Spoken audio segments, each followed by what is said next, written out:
Find an equation of the line passing through the 2 points.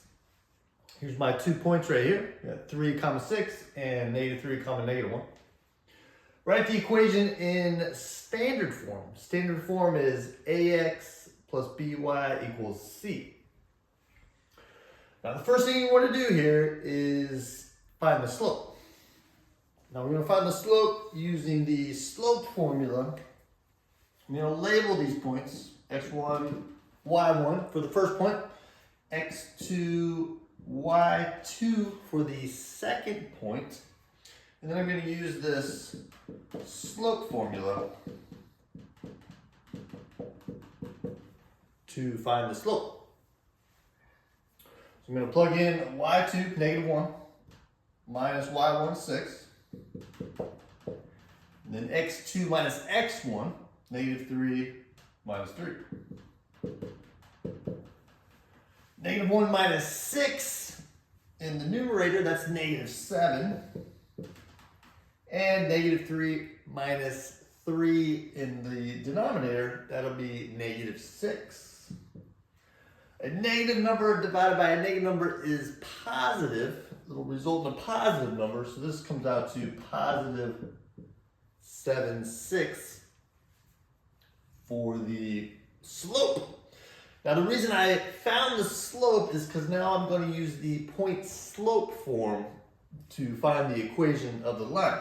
The point slope form looks like this.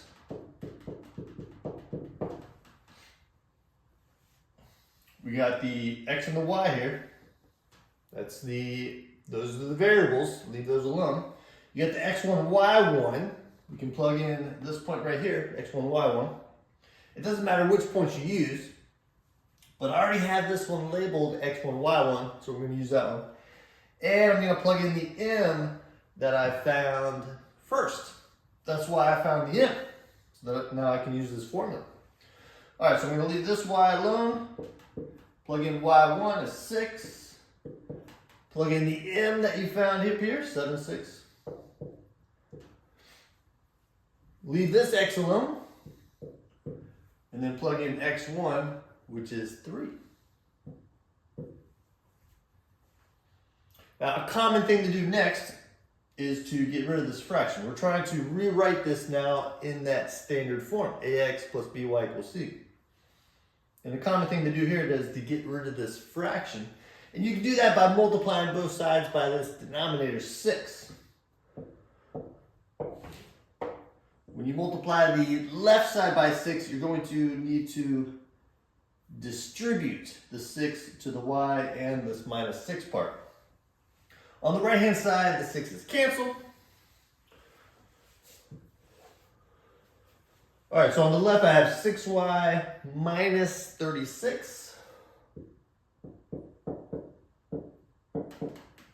And on the right hand side, this 7 is going to distribute. You have 7x minus 21. Now I need the x term in front. This 7x right now is on the right hand side. It needs to be in the front on the left side. So I'm going to subtract 7x on both sides and put it in front of the 6y. And this minus 36 needs to be getting rid of on the left, so I'm going to add 36 on both sides.